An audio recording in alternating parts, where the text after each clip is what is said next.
Yeah, no, I'm excited. This is the reason that we do this, and everybody's dreamed of playing in the finals their whole life. So I'm really excited to be a part of this and a part of this with this organization and this group. And yeah, I couldn't sleep after after game six, but I think part of it was due to excitement, and part of it was due to okay, now what are we preparing for? So yeah, I'm really excited to be a part of it, and it's gonna be a lot of fun.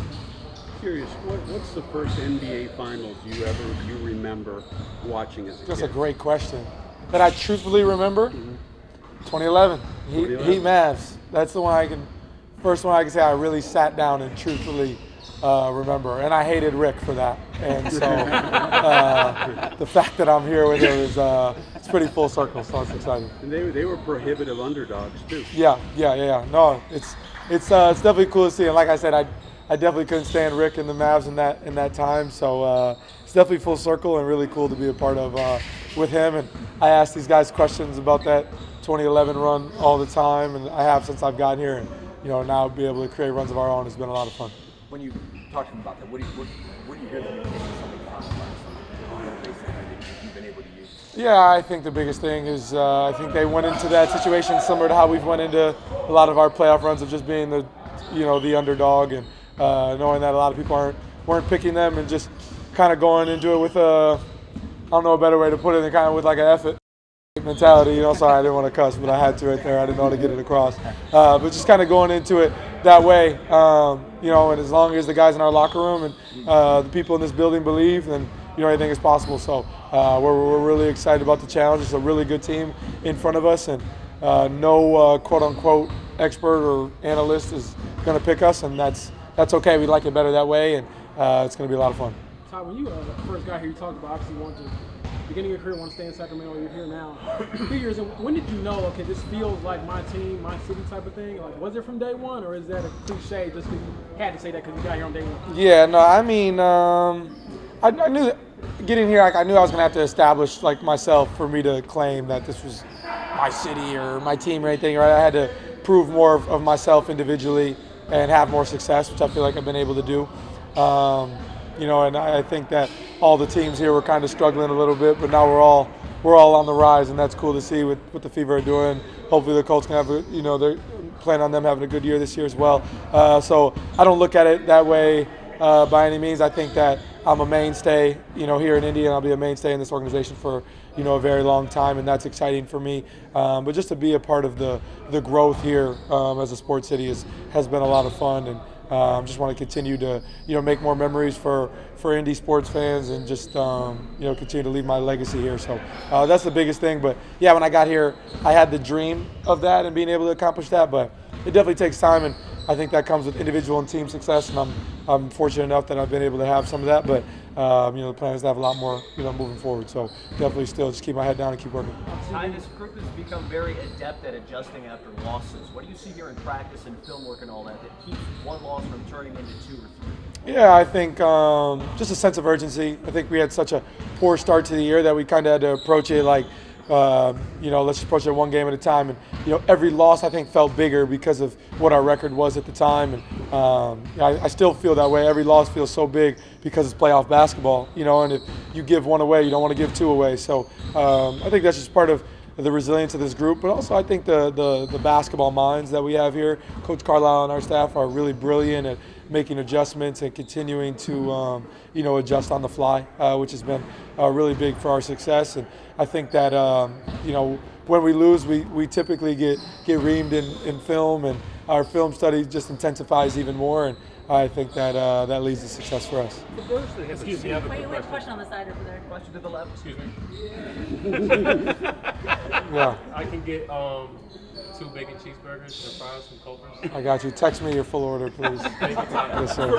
People that haven't seen the Pacers and the Thunder a whole lot this year, what would you tell fans, makes this compelling must-see TV? Yeah, I think just 2 high-level basketball teams that play, an elite style of basketball, share the ball really well. A lot of different people can chip in.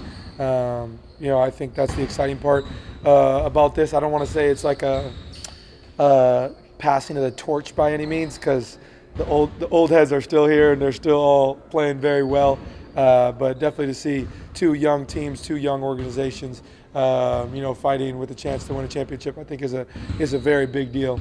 So I think that's exciting for any basketball fans. It's going to be a lot of fun. Rick was saying that, there's been moments throughout your career where you've been doubted, you've been candid about, man, do I have it myself? And what have you learned about just how to navigate pressure, and what entices you about a chance to win a championship and be immortal after that? Yeah, I think that's just part of being put on the pedestal and being put on and being expectations rising. It's a part of it. And I think the biggest thing is just to keep, context and things, just understanding that I'm a human being. I think that's the most important thing for me, because when I do well, I think that I'm, put even higher. And when I'm not doing well, it's, you're always put lower. And people are going to say things to you that, might dehumanize you a little bit. And you can be looked at as a statistic or, just will you do well as an athlete. And I think just always keeping context in it and just knowing where your piece is. For me, that's become my friends and family. That's become the Lord. Like, those have been two big things for me to just ground myself. And I think this is a really exciting time for me personally to have this opportunity. This is something I've wanted to do my whole life. And, I think last year having playoff success in my first playoff run and then being unsuccessful to start the season, it really, for me, I thought a lot about, wow, maybe I took last year for granted, because I didn't know what the playoffs were going to look like as the year was going on. I didn't know if we'd be a playing team or where we would stack up in the end with how we were playing early in the year. So I'm definitely not taking this time for granted at all. Learning to appreciate every day and remember, all these days as best as I can. The practices, we'll have the media stuff, which will, I'm sure, suck to a sense leading up to this. Apologies to you guys. You guys are all great. You guys are all great.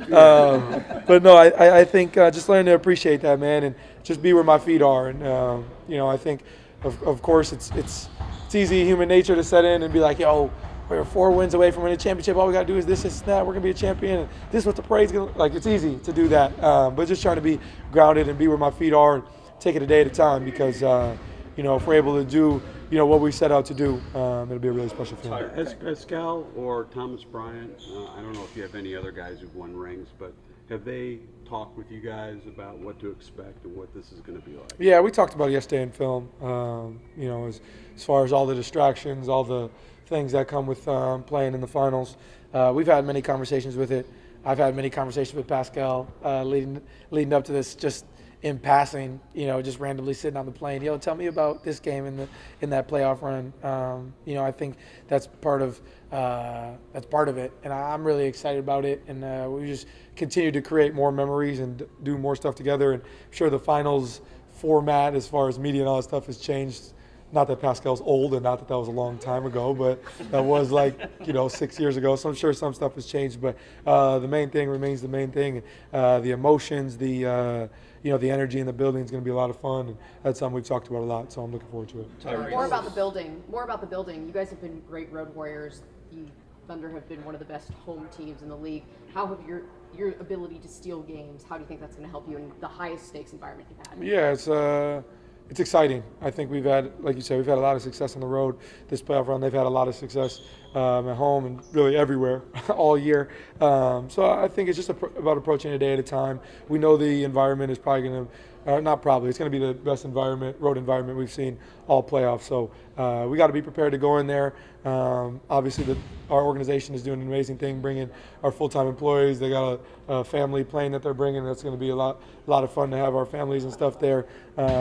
So we'll have more Pacer fans in the building than we've probably had on the road all year, to be honest. But that's exciting, and it's going to be a lot of fun. And we just got to approach it the right way, the same way we've approached every game, is just controlling what we can and trying to win the margins the best way we can. So I'm excited about it. You talked about the underdog mentality. I guess you guys have spoken over the years about how almost everybody on this team has been doubted at some point in time or another. How much does that fact, underlying factor, kind of drive you guys? Yeah, I mean, that's reigned true our whole, for most of us, our whole careers, and this is just another stepping stone to it. We're all doubted in this series. There's not expectations for us to get here, externally, obviously.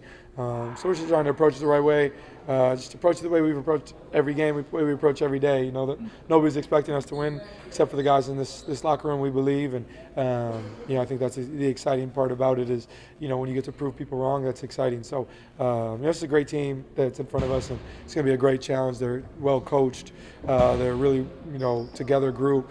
The crowd's going to be amazing. It's going to be a fun challenge. But, you know, if you were to win a championship, you want to beat the best. And these guys have been the best all year. So, you know, we wouldn't want it any other way.